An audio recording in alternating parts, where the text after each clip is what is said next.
There is a lot of there's a lot of construction going on outside, so hopefully it doesn't pick up in this video. I don't know. I think we should be okay.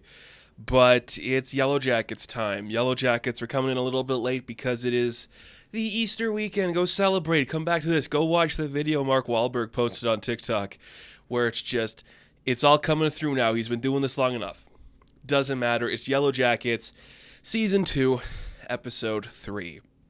We're coming off the high of last episode, literally because we just ate Jackie, and now everyone's just kind of like reveling in the fact that we just ate a person.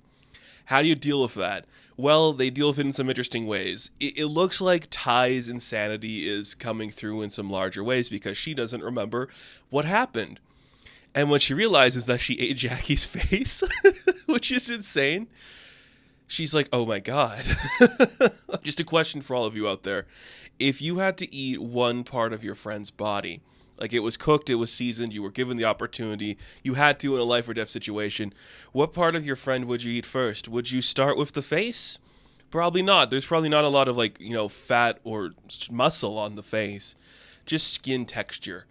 Weird stuff going on there. I'd probably start with like the thigh or something, get a nice meaty texture going. Work your way up to like maybe the abdominal muscles or something. I don't know. I wouldn't start with the face, that's for sure. Just weird stuff. A lot of like the cannibalistic intent is coming through this season and in this episode in particular. We ate a person. We're kind of okay with it. We're all just like, yep, that happened. We have to move on. There's a scene later on of Shauna in the present day where she's talking about how hard it is to dig your fingers into somebody's skin to rip it off when she's threatening a guy with a gun.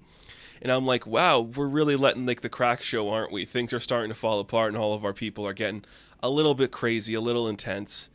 It's not looking good. Things are getting worse, aren't they? Yeah, it's bound to happen. When we've been doing this long enough, you're on that island for long enough, things are going to fall apart. And they are. And everyone's getting a little bit more crazy because on top of everything else, we're going to have a baby shower for Shauna's baby, which I'm like, again, it's kind of like that thing they did last season where they had like the prom because they realized they're not going to have a chance to actually do it. They decide, well, let's have a baby shower. Let's take what we have here and we'll make toys and trinkets and blankets and stuff for the baby. Acting like we're not going to eat the baby. Maybe we aren't. Maybe we're not going to eat the baby. I think we've all been speculating like they're eating that baby. I think it's clear who the next victim's going to be.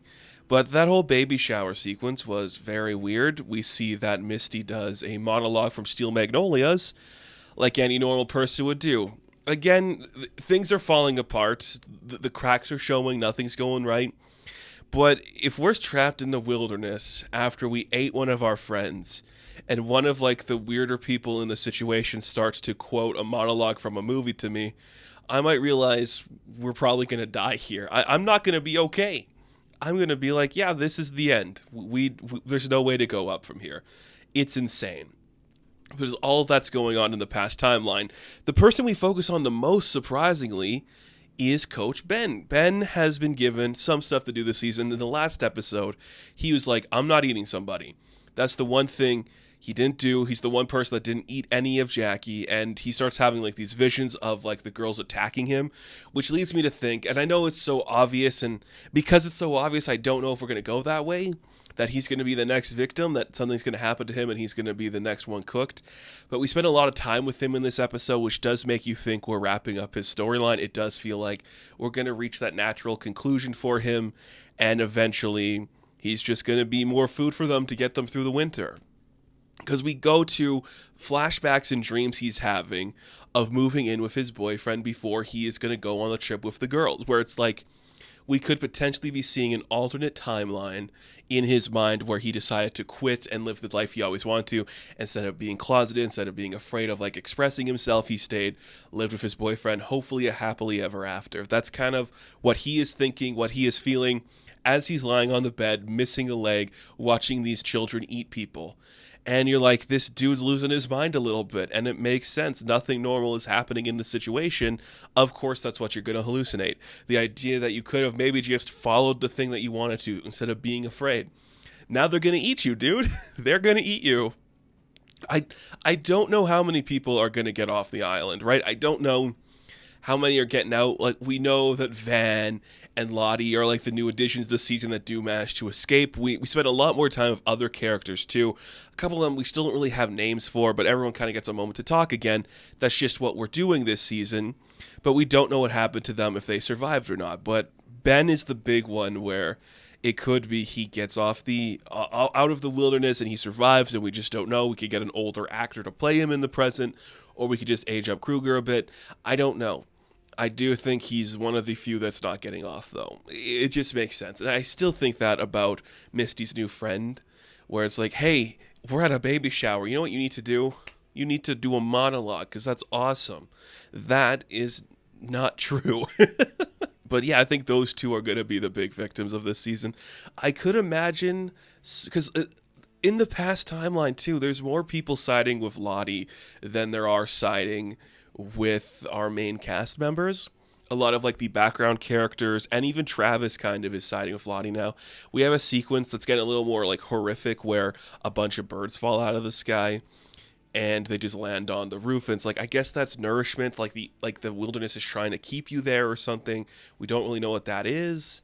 And you're just like, okay, maybe Lottie's connecting into like some weird spiritual thing we don't understand, but it's kind of interesting. Like the three that are kind of like opposed to like the whole thing are Natalie, Thaisa, and Shauna, our main three in the present timeline. Everyone else, including Van and Misty, are kind of like, well, Lottie has something right, which I guess does represent the divide that the older generation has towards Misty, where they're like not as connected with her. I guess that makes sense. I can buy that. I think it works fine. Interesting enough. Kind of cool. Also in the past timeline, we see like a white moose or a white caribou as Natalie is going to go dump the remains, literally like the bones of Jackie on the crash plane. She's attacked by a big moose that's just white, which could be like the yin to the yang that is like the no-eyed person that Ty keeps seeing. Ty's having visions of seeing like somebody with no eyes stalking her, and it's all leading her to like the symbol that Lottie puts on the blanket for Shauna and all that kind of stuff. I wonder if the thing with the moose is symbolic of like the opposite of that, like the escape that the island wants to provide to them, or if it's just going to be a rare moose that's colored differently. Could be either way, don't really know, but the budget's bigger and it looks really good. And that's a really cool sequence where a moose is charging a gnat. She can't shoot it. I wonder, because we don't really see, it could be that she shot it and it wasn't like a real, it's just like an apparition or something, goes right through the moose. Possible. But the past timeline's getting crazy. Birds are falling from the sky. We're dividing up into like a cultish faction. We're going to eat our soccer coach. It's getting pretty weird. But in the present timeline, too, things are starting to fall apart for everybody. We kind of mentioned what was going on there with Shauna, where she is out with her husband, and he's just trying to talk about, like, a time he could have went down, like, a sexier path for her. Gone strawberry, but he didn't, and he was afraid to. But now he wants to be a little bit more spontaneous to get Shauna back to, you know, kind of, like, liking him a little bit. Not, like, the weird pseudo-sexual stuff they're doing. It's kind of fun, but their car gets stolen, and he's like, we're not going to fight this guy over the car. It's a car. But Shauna's going to do it. She's going to threaten a guy with a gun that she steals from him, and she's going to talk about, like, ripping into somebody's skin because she is a cannibal, and we're just going to be like, wow, this lady is crazy. And Thais says, well, she got her wife into a coma, and we're like, nobody is with Sammy at the moment, so he's still probably at the school or with his other family. It's insanity. It's insanity. And she starts seeing, like, weird visions in the mirror because her reflection is not her looking back to her. It could be the no-eyed man staring back at her in the reflection, which does play into, we're going more horrific than I was expecting for this season, which I guess makes sense. We've been teasing there's something paranormal in the first season. Why not lean into it in the second one? That makes sense. I'm all for that. It looks pretty good. But we also have a sequence with our citizen detectives because Elijah Wood is just simping hard for Misty in this season. Just like, I've been following you on the forums. I realize you know what you're doing. We're going to interrogate this guy, pretend to be FBI agents. But it's Randy, who is a guy that we know she went to school with. So she's going to talk into his ear while she's on the other side of the boat. And they're going to realize that maybe some people in purple kidnapped Natalie. And there you're just like, okay, what are we doing? Okay, excited to see that. amazing to see the chemistry between Ricci and Wood. Just two people that are like under 6 feet, under like 5'5", just talking to each other. It's great. Look at how small these people are.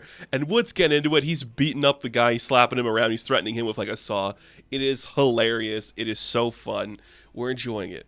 We're having an incredible time watching that sequence. And then we go to the weird cultish resort that we see Lottie is running, and that's like kind of being indoctrinated and everything.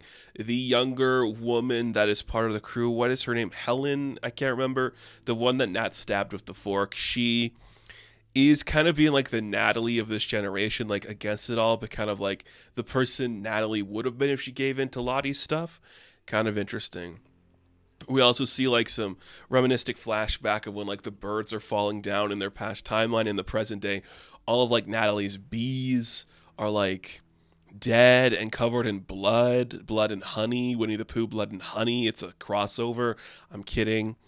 But it's like a vision she's having where blood is going to be spilt on her property, I guess. So I wonder if Natalie's going to kill somebody or if we're going to kill the young girl that Natalie hit. I think it's going to lead to a scene where Shauna, Ty, and Misty all go to like the resort and they fight Lottie in some essence. Or it could be this, that maybe Callie, who is Shauna's daughter, is going to be indoctrinated into that because she realizes Lottie's telling her more of the truth that she wants to realize about her mother than her mother has. It feels like we're coming to a head where we're going to have like the modern day opposing groups talking in like the weird cult place, which is kind of cool. It's kind of a cool idea. It does make sense.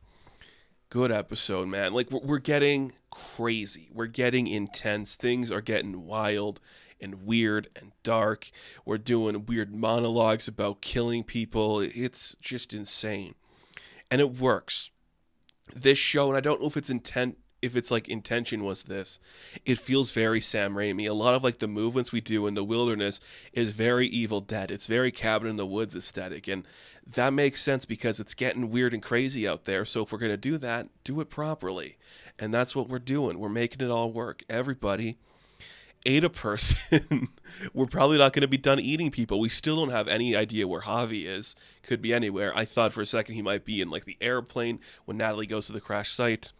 But who's to say? Maybe there's going to be other survivors there. We're kind of setting up like the three entities that could mean something. The man with no eyes that Thaisa is seeing, Natalie seeing the white moose, and then the antler queen could be connected to the moose too. I think it might be Ty now because Ty is starting to get connected to some stuff. She's day walking essentially, and she's like seeing the symbols. Lottie seems like the obvious choice, but maybe it's Thaisa. Or Shauna. Like, there's so many obvious choices for who it could be.